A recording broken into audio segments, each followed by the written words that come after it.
Yeah, so I built the gym. I mainly reach out to teenagers now. Like I try and look for all the boys and girls that were like me, get them come and get them some sort of routine which saved me. On the airplane on the way, I hear I'm all over the news. Bring up ex-bikie president, which was 10 years old now, drug kingpin. Even though I've never been in trouble for drugs in my life, I was never fleeing the country. I was walking around service paradise in my shorts and singlet with my kids. All that talk to my gang pull up and we pull up and they all dip.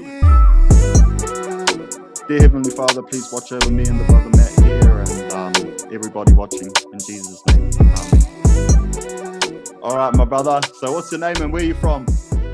I'm Matty Floyd. I'm from Perth. Matty Floyd from Perth. Matthew the Jedi, is it, my brother? Yeah. Nice.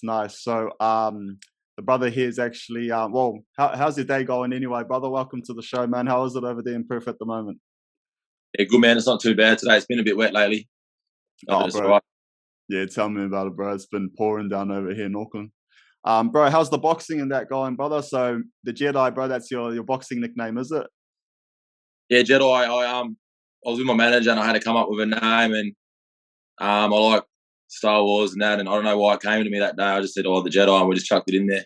Oh, so it fits perfectly, brother. Matthew the Jedi. 4-0 too, is it, my bro? Professional boxer. Yeah, I would have had a lot more fights, but they've been fucking with me a bit. Like the commission. I started off actually doing Muay Thai, then I went to MMA, and then I went pro boxing a few years back. I would have had heaps more fights, but because of my last jail sentence for bashing the pedophile, the commission gave me a real hard time. Commission over here is they're like a boxing commission. They've got like this godlike sort of power, which is above anyone else's. They don't answer to anyone, and they can do whatever they want. You know, they just pick and choose whatever they want to do whenever they want, really. And they didn't. I fight for years, even though I was doing all the right things. And then when I finally could fight, I fought as much as I could. And then now they're trying to stop me again. Oh man, that sucks, bro. Sorry to hear about that, man. I guess we'll run into all of that. So so the brother here, just a little rundown. So this is Matthew Floyd here. He's got a story of redemption, obviously, as you just heard. He actually has a crazy story, this guy, man. He's been all over the place, man. He's done it all, this fella. Currently, he's the owner of Pinky's gym over there in Perth.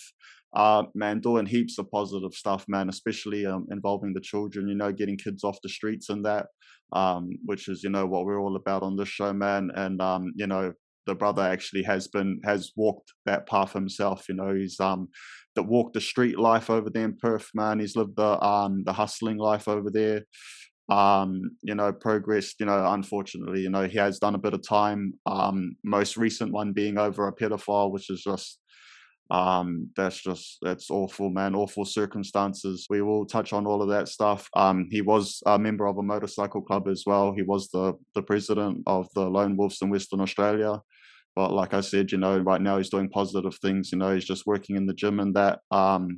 Hopefully he'll be getting some more fights in that as well. But brother, I guess to start us off, my bro. So grew up in Perth, was it, brother? Yeah, I grew up in Perth. I was about 6 months old when I come here. I was born in Adelaide and then came over when I was a baby. I had my mum, she really loved me. Like I got nothing ever bad to say about my mum. She loved me to death. I was her favourite child, but she was always pretty sick. She was like, there was always like a bunch of us living in the same sort of place, and she'd always try and feed everyone. So she'd go like into the like the Coles or the whatever shops, and she'd walk out with trolleys, and she wasn't a very good cook, so she would always get done. And I think she just played. She did have her own, definitely had her own mental health problems, but I think she used to have to play up on it a bit as well to avoid going to jail each time. So she was always in and out of hospitals and sort of getting into trouble. But it was always never really for herself, always trying to feed everyone else.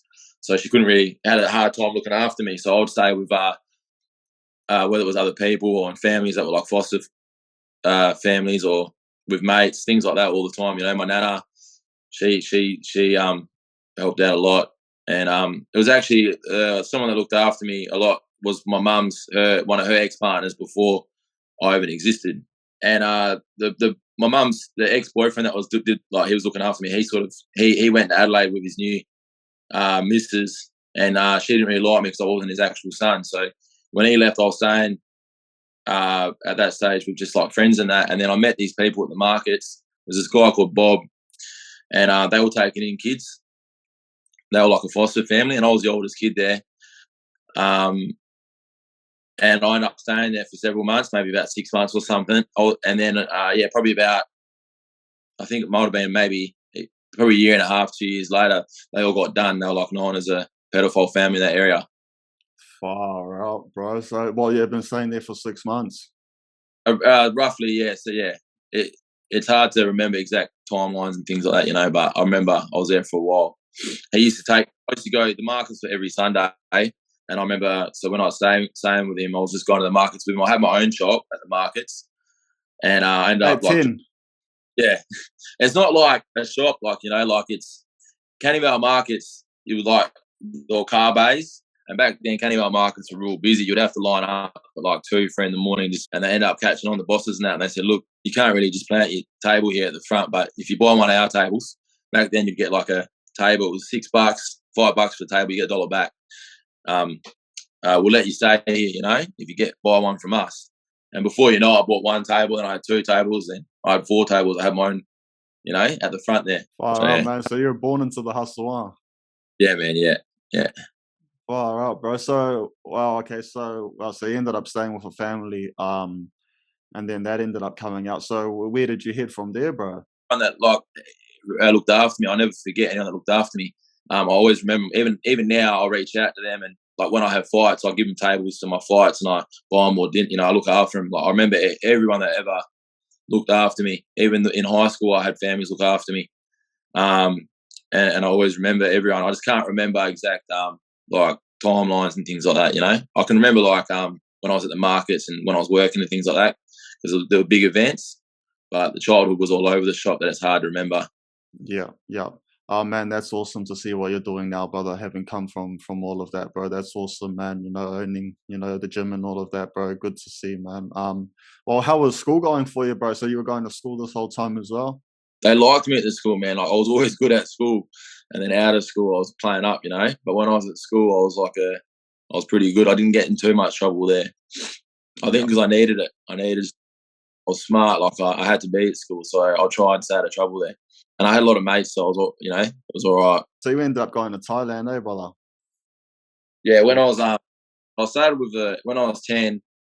I started with the Pokemon cards. So back then, 20 years ago, people weren't buying stuff from eBay. So I was buying boxes of Pokemon cards back then, and we were getting them like maybe like from memory 6 months to a year before you'd get them over here in Perth. So I was getting them, and that's where I started building my money.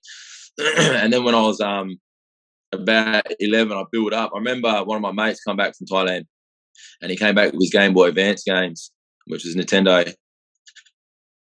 Game Boy Advance hadn't really hit Perth yet, so I'll come up with the idea where I'll fly. I'll go over there and bring back it. I saved up as much as I could, and I remember I took someone this bum at the markets, and I said he was my uncle, so I'd go over there and I come back, and I'll never forget I made like 38 grand from them games, and I was 11 years old.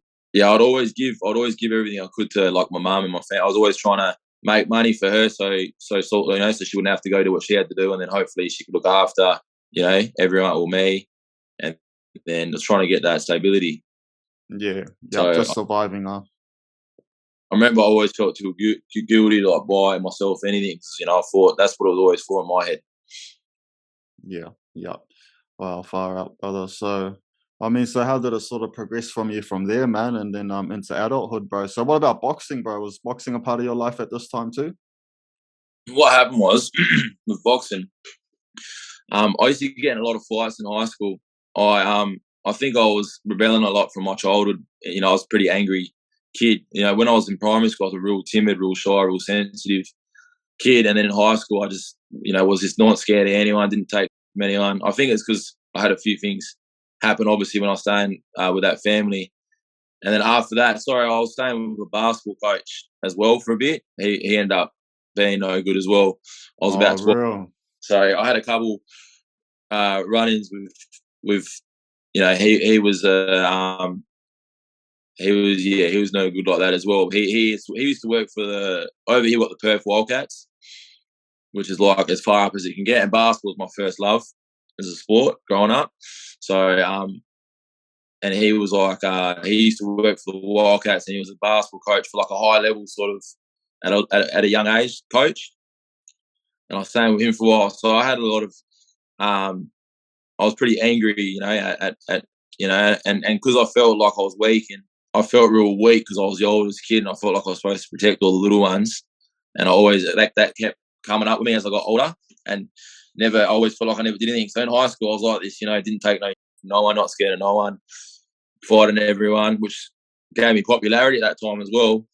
And so it all just gelled in, I guess. And I wasn't scared of nothing, but really I was like, you know, scared of the dark, man. Couldn't sleep. You know, like obviously my family being, I guess, semi like what crims, you know, you'd call it. There was always dodgy. You know, whenever I was there was always dodgy people around, drugs, this, that, dealers, whatever. So I always had people, you know, running through the house or looking for my older brother or just like that. You know, whatever it was. I always seen a lot of it happening. So from fighting in school and that developed into the gym, was it? Did you end up going to the boxing gym? But what happened was how I started fight. I always got into fights. So I got in and I would fight anyone. I remember I'd fight everyone and anyone. And when I was 15, my sister, who I was always close with, because she always tried, she actually would have done a pretty good job looking after me, but then she hit the drugs. There's a bloke called Habby Esky. I think a couple of them must have trained with him. He owned a gym called Mac 1 in Scarborough Reach Road. And so that's what started me training. I went there because they sent me there because they said, you know, this guy's a bit of a weapon. So we know you're tough, Matty, but you need to like learn properly, you know. And then that was an MMA gym. So that's where I started. It was good, the structure, the training. It was hard for me. I really wanted it, but because I was always hustling and doing, you know, the wrong things and that, it was really hard. I was going. I loved it. It was like school for me again. And then I was backwards and forwards. You know, if I could go back in time, I would have done things differently. But I could definitely see that's what I wanted. It was just really hard because of life. And then a year later, when I was 16, I was having a baby. So that happened real quick, man. Like I didn't even know she was pretty like pregnant until a bit later on. And then when I found out about the baby, I left school straight away and started working. And then I shot myself because I was so determined to make sure like my kid didn't have to go through everything I went through and all that. So I was hustling and I really wanted to make big money fast. And I had a mate, and because I was training at that stage and I was pretty like I looked the part. One of my mates was a stripper. He owned like a strip company over here, like and he said, "Man, you're too good to be doing this this badness, like hustling, you know, selling, like doing whatever I was doing." And he said, "Come, strip with us," you know. And I started stripping underage.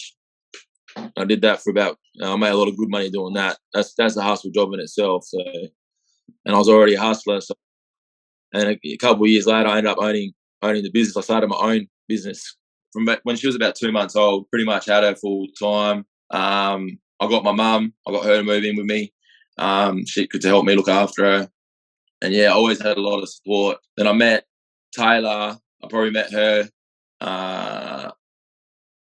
maybe when Misha was about 2 or 3, a couple of years later, and then ended up with her. And then we've got 3 children. Oh well. So you've been together since then? Since then, yeah. Nice. Well, okay. Well, so you're doing the stripping thing, man. You're living the family life, was it, bro? Fighting as well. When did you have your first fight? I went to boxing right at the end there when I was like 21, 22. But then I would have gone pro. I would have gone on with boxing. Then I went to jail back then for getting in trouble with some stuff. I took the blame for a few boys as well. There's a few boys involved were at my house. But yeah. Oh, okay. So you ended up going inside. So was that your first prison leg? Was it? Yeah. Well, I did juvie in that, and then that was my first adult prison leg. And yeah, probably I would have been maybe like 20 or 21 or something. So what? Oh, so how was that for you, bro? Walking into the prison system in Perth?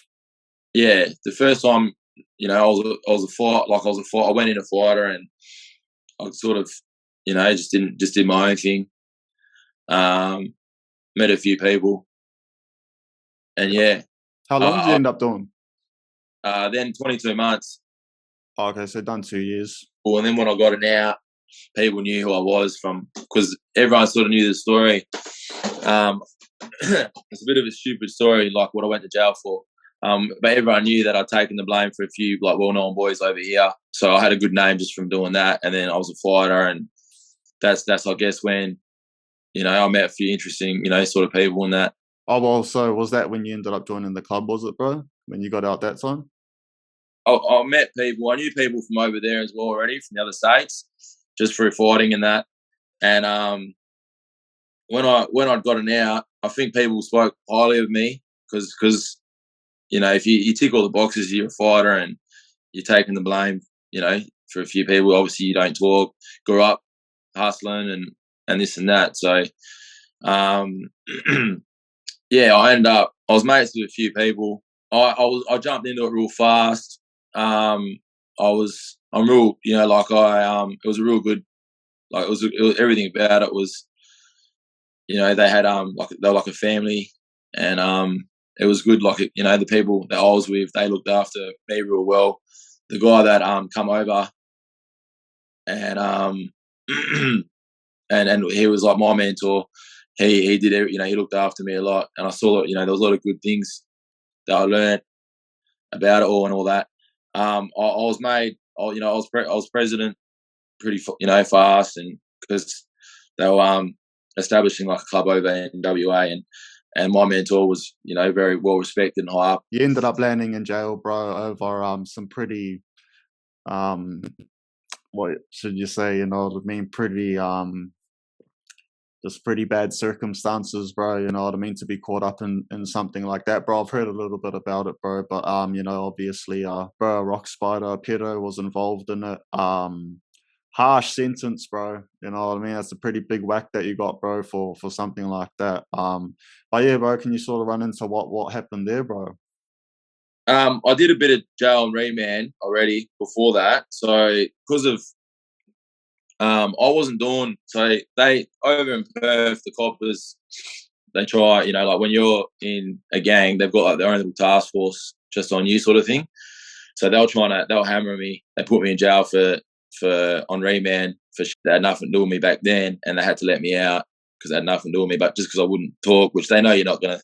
Well, they know certain people aren't going to talk, so they come to you on purpose, knowing they're going to get some time and remand out of you, and they fuck with you like that. And then they obviously I wasn't doing nothing just because you're in a club. They assume that, or they don't assume, they just say that they assume, so it gives them all the power. So they hammer you, and I had a foster child back then. We adopted, and I was taken in. I've been taken in people off the street since I was 16, since I've been able to. So I had 5 teenagers with me just several months ago before they locked me up a few months ago. And so even though I was doing all these right things, back then I bought a gym called Harry's Gym. And at the back of Harry's Gym, we had about 8 bedrooms.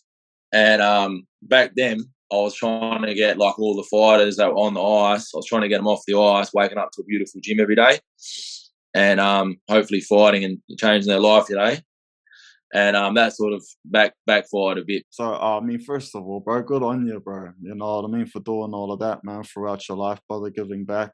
Shows a lot about your character, my bro. Um, so yeah, so you're saying that, well, and you've adopted a kid as well, you know what I mean, which is huge as well, man, and through the right channels and that. So you've ended up starting a gym, bro. Well, you're owning that Harry's Gym, was it, brother? And then from there, you've started like rooms out the back and that for helping addicts and all of that. And then what? So some creep ended up entering the picture, was it, bro? Yeah, so I was trying to do that, and it backfired a bit. So we still had it was a massive gym, so we still had like a normal, like Danny Green was training back at Harry's Gym with Angela Hyder, who ends up becoming my trainer and mentor back then, and Angela was training Danny Green at Harry's Gym, so it was a normal gym.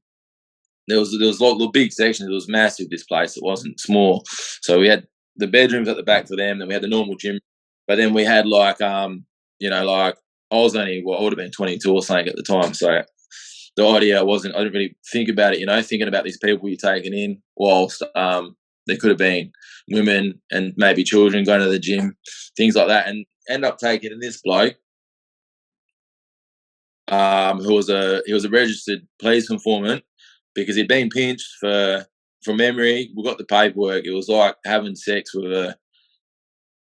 It wasn't rape. It was like knowledge. So the girl accepted it, but she was like 12, and he was like 28 or something. So he had already been done for this crime. So he had made a deal because he looked the part. He had tattoos in the face, and he hanged out with like Crims and that. He must have made some deal with the coppers for the next couple of years, or however long he was on bail for. He was getting as much as he could, and I ended up crossing paths with him, whether it was by accident or done on purpose. We don't know yet, but I ended up putting him in the gym. He said all the right things. Hey man, I want to get off it. I want to fight. Blah blah blah. So I put him in the gym. Yeah, he's a police informant, and he's a pedophile. David Boswell. I'll never forget him. He had "Stay True" tattooed to his eyebrows. Stay true. Stay true. Yeah, I couldn't. And he made me laugh, man. You know, I thought he was a funny bloke. People were saying, man, there's something going on with this dude. My problem is I'm real trusted, man. And once I like someone, they can, you know, I don't see any other stuff that other people can probably see. I'm bad at when it comes to trusting people, because when I like people, I always got a soft spot for people, no matter what, no matter how many times they fuck up or do the wrong things. You know, I always feel sorry for him. Somehow all the cameras were off one day, and Simo was staying there, and he rings me and he goes, "Hey man, are you with that Boz bloke?" And I went, "Yeah." He's like, "Get rid of him and get in now to the gym." But someone's dropped off this paperwork of his charges of the 12-year-old girl, and it's got not just the charges. He was put on an order as well, so it had the order as well, like the order he had to be on, like for 20 years or whatever, while these charges were going through. So he had two lots of paperwork. So it had the charges, and then it had, because on the order it has the actual crime, like everything that happened with the girl, because it has to be put on this order so everyone's supposed to know. So this paperwork was dropped off. We don't know who by. You know, my theory is just might have been the police. Yeah, that's what I was just thinking. And I think the police knew about my history with what happened to me as a kid, because it's not hard for the police to find these things out, because it would have been on there, you know. So a bit of a setup. What I believe, yeah. And then, you know, like I could have dealt with it how I thought best at the time. I'm bringing him up, so I just didn't want it to be true. I was like, this can't be real, man. It's just fake. He's gone and watch what you're saying about me. And he's like, remember, you left me by yourself with your daughter, you know, and my daughter was 8 at the time. And so obviously I wanted to kill this bloke after that, you know, and that's all I wanted to do for the next 4 weeks. Man, I wasn't sleeping, eating, shit, nothing, man. I was just looking for this. I was looking for him, and I lost interest in, you know, I think I was getting ready for a fight with Angelo back then. I was finally going to have that professional boxing fight that I should have had years ago. I was walking away from on good terms, you know, from because I jumped into it real early. I was walking away on good terms from the club, so I could fight professionally and you know, and do all that. And I was going down that road. I was walking away. I was getting ready for that boxing match. I was training for it with Angelo on that. And then this all happened, and he was taunting me for weeks, man, ringing me up from houses, like just saying shit about my daughter, about other kids, just really taunting me, man, you know. And finally, the house we found him at, well, I end up going by myself.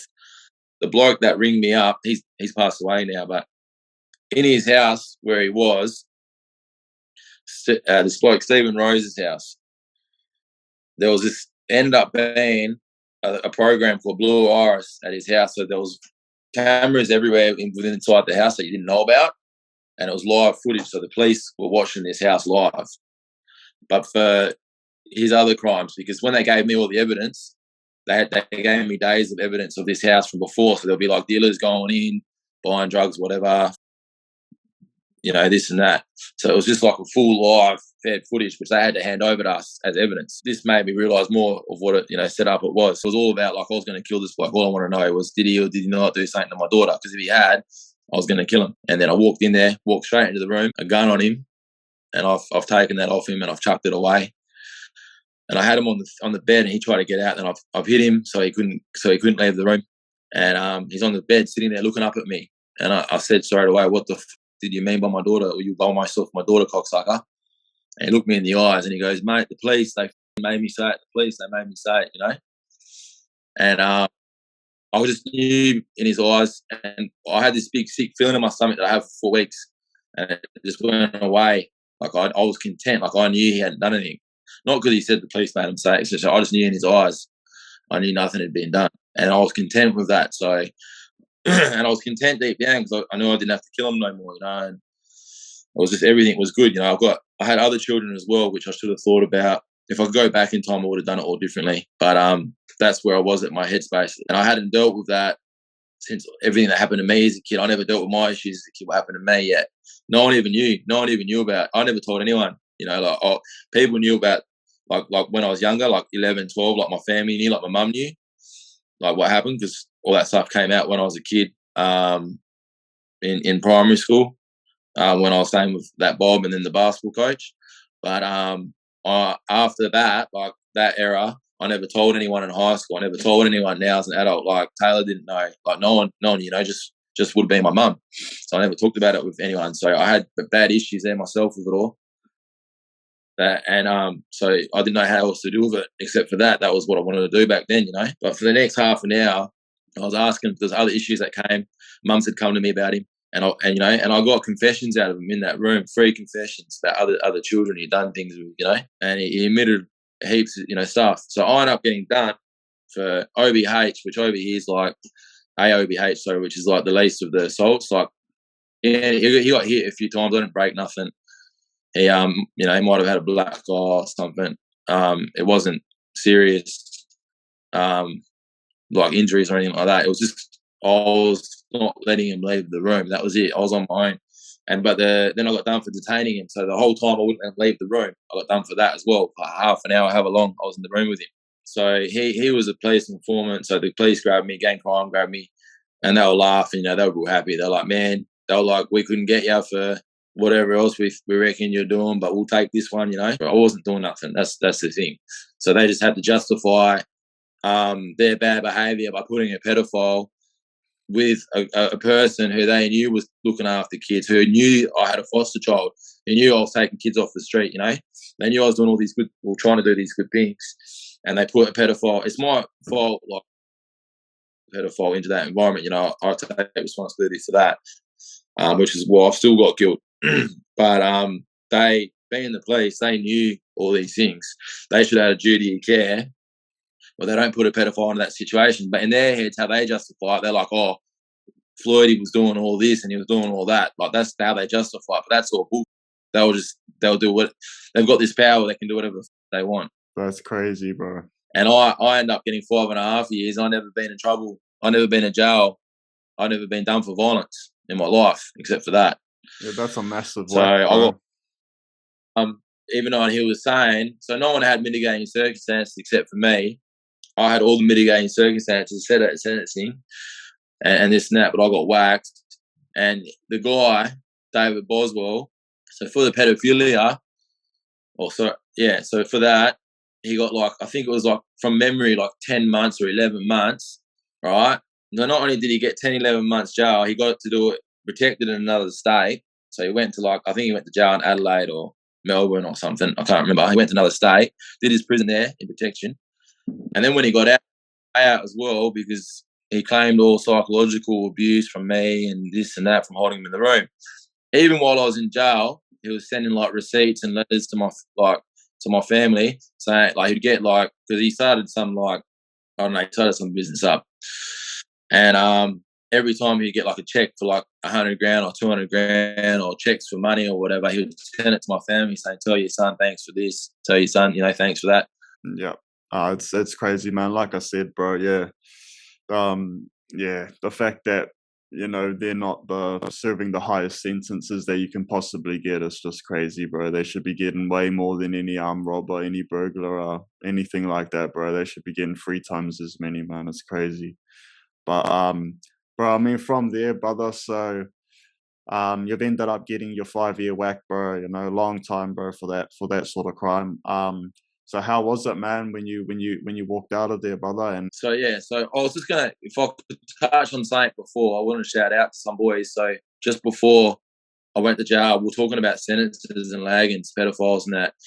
There was a group of boys when I went to jail that I didn't ask them to do this, but I was training these boys at the gym and that, and the poor, they, when they found out I went to jail for what I went to jail for back then, and they were luring pedophiles down to parks and wherever. So they were pretending to be kids and these pedophiles, and they were bashing them, they were caving these pedophiles, And the poor they went and met them, and they all got arrested, the poor, and they got 8 years. And so I just needed a shout out. They know who they are. Shout out to them boys, because they got 8 years for doing all that, and they never did anything unless it was proven that the bloke was a pedophile trying to meet up with kids and that, etc., etc. And yeah, I don't condone that behaviour, people being vigilantes or anything, because I don't want anyone to get in trouble. But tough world we're living in, bro, with some pretty corrupt laws, mate, pretty corrupt system all around. Yeah, crazy world we're living in, my brother. But yeah, so from there, my bro, yeah, so you're the owner of Pinky's Gym at the moment, bro. You've had your professional fights in that, bro, taking in the kids in that, bro. So how's all that been, my bro? yeah, so I built the gym more concentrated on the teens this time instead of adults, because the adult thing backfired on me. Like I'll still help an adult if they really, really come to me, and try and prove themselves. But I don't. I mainly reach out to teenagers now. Like I try and look for all the boys and girls that were like me, pretty much. There is nothing in Perth. Even now, there's nothing. There's all these campaigns that are, probably because of money or whatever, but there's not even like a homeless shelter where teenagers can go there to sleep in Perth. I'm trying to link up with this guy in Frere all the time, like trying to build something, I literally try and find them places. I end up taking them all in, they, sometimes there'll be 5 of them sleeping in the lounge room. But I built Pinky's Gym several years ago, always so like for the idea that it would run itself, and so I could do what I wanted on the side, get them come and get in some sort of routine, which saved me. Get them fighting, could be AFL or basketball. We've got a few boys that are playing real good footy there at the moment. A lot of the Freo Dockers come down and train at my gym and help out with that. But the idea was there from the beginning, to skim that routine, that they're welcome there. They know they can come there whenever they want. I'll pick them up. I'll get someone to pick them up. Someone will pick them up, whatever. Yeah, and we do that with them. We've had quite a few success stories with some of the boys. We've got a few boys that started off on the street at 15, 16. Now they're 18, 19, all working. They're all, one of them, they've all got a rental across the road from the gym now, about 3 of them. They all moved in together back then, so they could come to the gym every day, I started off by giving them jobs around the gym, or I always reach out to people in the area because I've got a lot of contacts through this saying, look, can you, whatever it is, being a Sparky or Bricky or even job at the clubs. We're linked up with the nightclubs and that. Everything, just whatever they're interested in, get them any sort of work or even just training. Some of them are fighting full time now. Bro, good on you, man. Being able to make that difference in people's lives, bro. That's huge, bro. That's massive. I mean, what's some of your future plans, bro? Like with the boxing and. So I won all my fights. I was supposed to. This year was going to be my year for fighting. I spent a lot of time in Queensland. I go over there with Angelo Hyder because he's got the gym in Tweed's Head, and I try and get some good sparring up there and training and advice from him. And then I go there before each of my fights. And then what happened was this year was going to be good for me. I was supposed to fight on the Cambosis junior card, and then I was going to go for a regional title, which would have put me, I think, top 30 or something in the world with my manager. And then a few months ago, I was in Queensland getting ready for the last fight I was supposed to have several months ago. So this would have been a few months ago now. And some boys, I can't probably talk about this too much. There's a case going on at the moment. So I haven't had a charge in, 8 years or something since I went to jail for that pedophile. And what happened was a few months ago, some boys got pinched in Perth. They've been caught with whatever. And the coppers were in contact with, they were coming, I was in Queensland getting ready for this fight, and they've got in contact with, they've come to my house, like they've kicked the door in and that, and they knew I was over there anyway. And then I've contacted them, and then my lawyers contacted them. And I've said, look, is there a warrant for my arrest? Because if you're going to hammer my family and do all the shit that you did back before, I'll just come back now.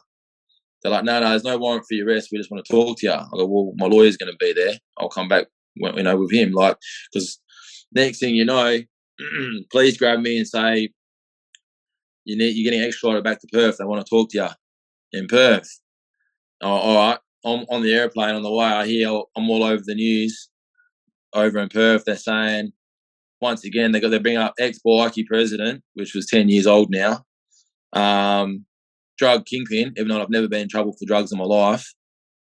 Trying to flee the country in a dramatic showdown. They had me at gunpoint, apparently. They never had me at gunpoint. I was never fleeing the country. I was walking around Service Paradise in my shorts and singlet with my kids. And that was all over the news. Channel 9, 6 o'clock news, was on to talk to them about that. And, they're like in a dramatic showdown, ex-Bikie boss, ex-drug kingpin, about to flee the country.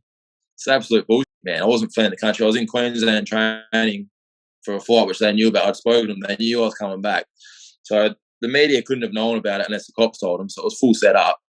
So they even were laughing on the plane, saying, do you like that one? Like on the media, like, you like that one? This is gonna keep you in for a little bit. And they just to me, like, last time I went to jail, even though I don't agree with the sentence and this and that, I accepted what I did was wrong. I accepted my jail. I've accepted jail each time because I've been in the wrong. This is the first time. So I was in lockup for about 10 weeks just a few months ago. This is the first time I've been sitting there, and because of COVID and that, you're in 23-hour lockdown, don't know what's going on. This is the first time I've been sitting there, not knowing what the fuck's actually going on. Every other time there's only 2 or 3 scenarios playing out in your head, like get the best sentence you can, etc., etc. This is the first time. There's a million scenarios. I have no idea what's going on. I know I'm not guilty of nothing. Everyone in Perth knows I'm not guilty of nothing. And it's really like, bad timing, perfect timing for them, bad timing for me. And it really hurt me, this sentence. Like I've got to a point where, you feel like killing yourself because it gets that bad. And I'm not a suicidal person whatsoever, but you don't know what you get put in isolation. I've got mental health problems. They weren't giving me my medication. They knew I wouldn't talk, so I think they knew by me not talking. They didn't even ask me if I wanted to do an interview. They didn't even ask me if I wanted to talk. They just knew I wasn't going to. They didn't bother. So it was straight to lock up. And so a bunch of boys got pinched for whatever, and then weeks later, I'm getting charged as a kingpin and this and that. I don't even, So what's that tell you? That obviously, and so I've got an out now a few months ago, and I'm straight away getting ready. So that's the Cambos, the junior card fights, and then it's my regional title back then. And now I'm getting ready for another fight, which is in 7 weeks from today. And I'm supposed to be the main event for this card, where I sell quite a lot of tickets because of my story and what I do in that. So, it's my main source of income at the moment. So I had a big payday coming up in 7 weeks. And then just the other day, the police got involved with the commission apparently, and now they're stopping me from fighting again. So they charged me with shit that has nothing to do with me. I didn't even have to tell the commission my case by law because it's not their jurisdiction. But I did because I'm not worried one bit about my case. It does not worry me one bit. So my lawyer sent them an email showing them. So the police admitted in an email to my lawyer. They said, we've got all these phone calls, all this evidence, whatever, and we haven't got one bit of evidence that suggests that your client has anything to do with buying or selling drugs or has anything to do with this case. So my case is literally based on hearsay. It's not their jurisdiction. I've got to face my charges, which will get thrown out anyway. And but a lot of people are going to have a lot to answer for because they're taking my income from me now. I'm supposed to be fighting to make the fuck my life again, my career. I'm 33. I have realistic, vision and goals. Like I want to, look at title shots, bit, and next year and things like that. I was going to get a regional title this year, and they're really fucking with that. And then not only that, but you got the coppers going to my gym like at 6:30 at night, which is my prime time, and acting like they're not even going for me. They're like pretending to look for people that made up names. They're pulling up people, asking them why they're training at the gym, blah blah blah. Like they're trying to with the gym now. They were going to my mates who were supposed to like do my bail for me, saying like threatening them, saying this can look bad for you, blah blah blah. Because I got a mate that plays AFL, and he was supposed to do that for me, and they were threatening him if he did my they're just like they've got like this power, and then you got the commission with this godlike power who can. So they're pretty much saying to me, not like they're saying, look, you can't fight for money, so you can't look after your family. You can't. Well, they're trying to fuck with my gym. They're trying to make it so the gym can't run properly. They're trying to like take everything away while I'm trying to fight this bullshit court case, which has nothing to do with me anyway. It's just based on fucking hearsay, which everyone knows. No, that's crazy. All right, brother Matt. Bro, look, man, we're actually coming to the end here, my bro. But brother, so much respect, man, for everything that you're doing, man, with the kids and that, bro. Being able to bounce back, man, having been through abuse yourself, mate, through having been through the streets as well, man, being able to give back like you are, bro. You've obviously got a huge heart, mate. You know what I mean, bro? Massive heart. Can see that from here, my bro.